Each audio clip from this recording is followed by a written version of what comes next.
Olá, meus amados, queridos irmãos, amigos, bom dia para você. Estaremos assim seguindo com a nossa porção diária da palavra, nossa meditação, e quando estamos podendo refletir sobre a caminhada do povo de Deus saindo da terra do Egito em direção à terra prometida, os desafios, os embaraços, as lutas, momentos adversos, tantas questões que podemos ouvir, não é, da palavra de Deus. Podemos receber ensinamentos tão profundos da palavra de Deus. E hoje eu quero ler no livro do Êxodo, capítulo 14, versículo 15, até o verso 25, nós lemos assim: O Senhor disse a Moisés: Por que você está clamando a mim? Diga aos filhos de Israel que marchem. E você levante o seu bordão, estenda a mão sobre o mar. As águas se dividirão para que os filhos de Israel passem pelo meio do mar em seco. Eis que vou endurecer o coração dos egípcios, para que venham atrás de vocês e entrem no mar. Serei glorificado em Faraó e em todo o seu exército, nos seus carros de guerra e nos seus cavaleiros. E os egípcios saberão que eu sou o Senhor, quando for glorificado em Faraó, nos seus carros de guerra e nos seus cavaleiros. Então o anjo de Deus, que ia adiante do exército de Israel, se retirou e passou para trás deles. Também a coluna de nuvem se retirou de diante deles e se pôs atrás deles. E ia entre o exército dos egípcios e o exército de Israel. A nuvem era escuridão para os egípcios, mas iluminava a noite para o povo de Israel. Assim que durante toda a noite os dois exércitos não puderam se aproximar. Então Moisés estendeu a mão sobre o mar, e o Senhor, por um forte vento leste, que soprou toda aquela noite, fez com que o mar se retirasse, tornando-se terra seca, e as águas foram divididas. Os filhos de Israel entraram pelo meio do mar, em seco, e as águas foram qual muralha à direita e à esquerda deles.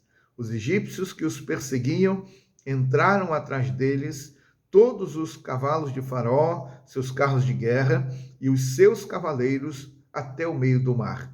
Na vigília da manhã, o Senhor, na coluna de fogo e de nuvem, viu o acampamento dos egípcios e criou alvoroço no acampamento dos egípcios. Emperrou as rodas dos carros dos egípcios, fazendo com que andassem com dificuldade. Então os egípcios disseram: Vamos fugir da presença de Israel, porque o Senhor está lutando por eles contra os egípcios. Amém.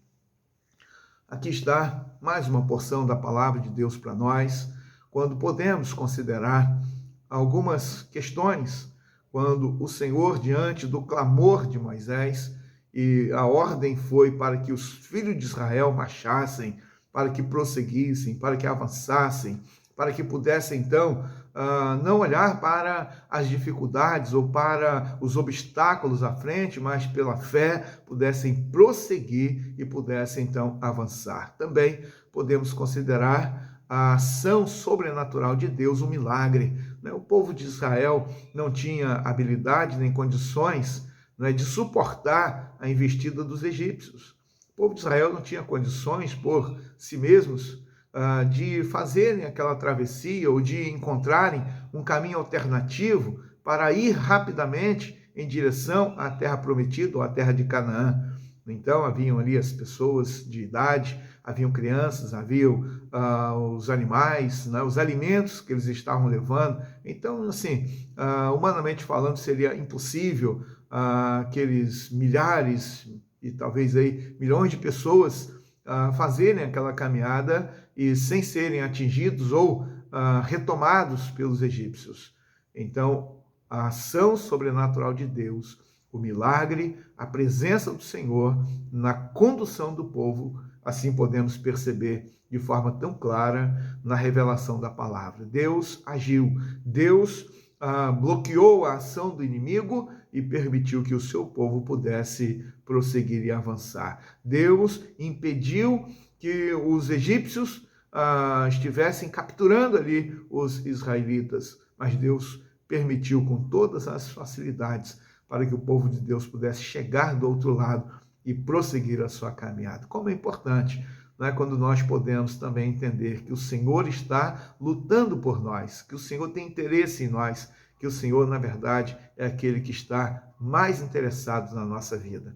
Aqui os egípcios também perceberam a questão de um custo muito alto, né? Quando eles puderam dizer: o Senhor de Israel, o Senhor Deus, o Senhor está lutando por eles. Vamos fugir, vamos fugir. Mas não tinham mais condições de fazer isso, porque Deus seria glorificado. Deus seria glorificado através de Faraó, dos seus carros e dos seus cavaleiros. O Senhor está lutando também por mim e por você. Ele vai à nossa frente. Ele é o nosso grande líder, nosso grande general, nosso grande Senhor soberano. Ele está à nossa frente. E podemos, assim, usar como referência o texto do Novo Testamento, quando Paulo disse: Deus é por nós, quem será contra nós? Vamos orar? Querido Deus, obrigado pela Tua palavra desta manhã. Deus, nós queremos tão somente vivermos em submissão, Deus, à Tua palavra, à Tua vontade, o Teu plano, o Teu querer. Que o Senhor nos ajude, Deus, a confiarmos sempre no Senhor. Mesmo, Deus, quando nós não conseguimos olhar o caminho aberto no meio do mar, mas que o Senhor nos dê a condição de considerarmos que através da Tua palavra nós podemos e devemos avançar. Abençoa o Teu povo, Deus, nesse dia. Pedimos em nome de Jesus. Amém. Deus seja conosco. Que você tenha um dia de paz. Até amanhã, se Deus permitir.